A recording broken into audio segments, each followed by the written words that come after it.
Well, back to our top story. The conviction and sentencing of Sandile Mantsoe has brought the scourge of gender-based violence and intimate partner femicide to the fore once again. And even as people are horrified by that case in which he murdered her and burned her body, there are other cases. There was, of course, that protest at MUT in Durban today after a student was killed there by her partner, and countless other examples.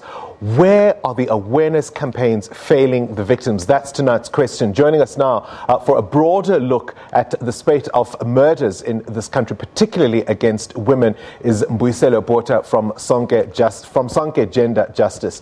Good evening to you, and thank you for talking to us. I'm from the Commission for Gender Equality. Now you're with the Commission for Gender Equality. You used to be with Sonke Gender. Yes. All right. Yeah. I mean, as unfortunately, and it's always an unhappy moment in a way when we talk to you, particularly around these issues. It does appear these campaigns are not working, are they? I wouldn't think so, Bongani. I think we have to upscale them, but I think they do work. You do have gaps. I mean, I was saying earlier today that Bongani, you need institutions that are stronger. You also need a lot of good funding to make sure that these campaigns, they work. But I first remember interviewing you, over 10 years ago, 12 years ago, and it feels to me we're still back here. Same scripts, just different cast. Absolutely. Here's the challenge. You have, I mean, how we look at women. I mean, we say loosely patriarchy. I mean, what does that even mean to most people? It means the power, and I like what you and I are doing now. To simplify it, it means that the power we have, the control we have. I mean, look at what Mantsoe is saying. Look at the young man in Durban, what he's saying. All of these things, it talks about control. It talks about, look, I own you. I will not, if I can't have you, no one will have you. But then there's the brutality. I mean, there was this case in Garankuwa yesterday at the George Mukhari Hospital where 21-year-old Promise Masoka struggled to speak, to describe her ordeal because her attacker had tried to slice her tongue off to stop her from screaming as he wanted to rape her. Yeah. Why this brutality? Well, I think there are many reasons. One of them is, and mainly when Bongani, is how as a society the impunity that you look, I will literally get away with murder. So I can do anything and everything. I mean, you go out of the country, a lot of people ask you, your violence, why, or your rape, why is it so brutal? I think there's this element that, look, I can really get away with it. I mean, we saw today, you heard in that introductory piece there that Francis was reading a little earlier on, Thabang Mzolo, accused in Durban at the MUT campus there, posting about it on Facebook, almost mocking photographers at his court appearance today, taking photos.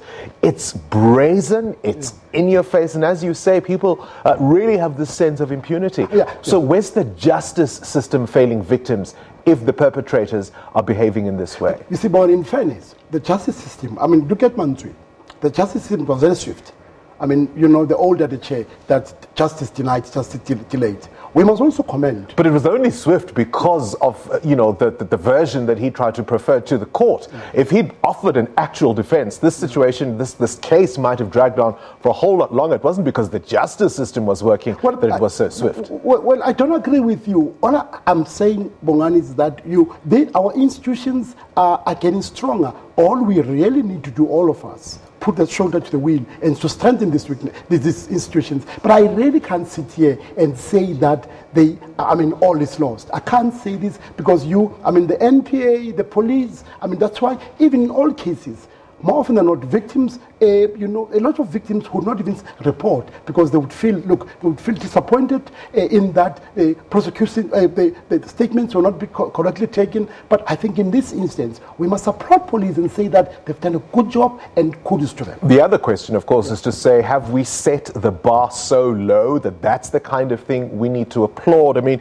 we have all these catchphrases, these buzzwords, toxic masculinity, gender-based violence, patriarchy. These are words that are increasingly, I think, being rendered meaningless because these killings continue. There may be one or two successes here and there, but they're continuing. Yeah, no, I think, look, I would agree with you that we can't just continue to use them loosely, but we also, when Abongani, we need to make sure that, the training, our interventions are sustainable. The difficulty is, you and I will talk only when the horse is bolted.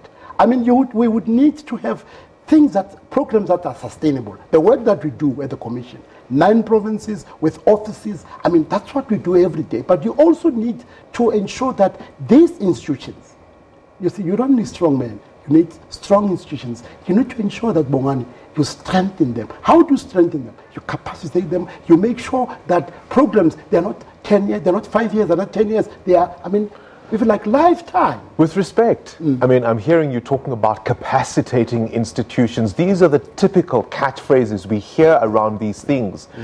You're mostly speaking to the converted. Where is this whole campaign, where's this whole thing failing to gain ground where it needs to be heard the most? Well, when you say you're speaking to the converted, it's as if, Bongani, we're saying that there's a group of men, there's a typical man, that this man is likely to rape or to be abusive. There's no typical man. You don't have, we can't say, we speak to all South Africans. Now, these programs are failing because more often than not, they are not sustainable. Look, you would have the 60 Why days. not? No, because look, there are many reasons. One of them is that, that the organization I work for, the Commission for Gender Equality, a Chapter 9 institution, of all of them, least funded. What does it say about us as a country when it comes to issues? The Women's Ministry, least funded. What are you saying? Are you saying that you set these institutions and make them deliberately, consciously to flop and to fail?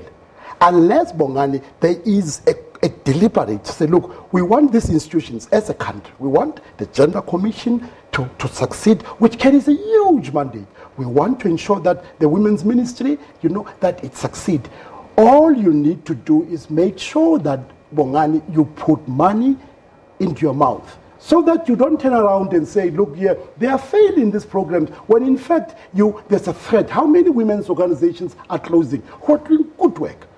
Power struggles to get money every day. Why should Power struggle to get money when in fact they are doing what in fact ordinarily the government must be doing? 32 years is the sentence. 32 years. Will it be a deterrent, do you think? Is it the right kind of message to send around this kind of thing? Two things, Bongani. It's a sentence that all of us must applaud, but also there's a problem with your parole. That we don't have a system in our country that would say that you would give you 32 years without parole. We know instances that he may serve 10 years, depending on good behavior. Make 10 years and come back. And we know of parolees who come back, do the same thing. A colleague of mine sent me a message as I was coming to the studio that, look, Mbuyiselo, her niece, got brutalized, got killed. This guy got, 25 years? In no time, he was out. So you really need to, and I'm not the one who would call for death sentence and but you would need to ensure that sentences, they bring back the confidence and the credibility. Well, I think that's where you and I might disagree, because I do think that the justice system tends to typically work very, very slowly and unfairly for victims. Let's hope that in 10 years we're not having the same interview discussing the same issues. That was, of course, Mbuyiselo Botha from the Commission for Gender Equality. Now let's take a look at what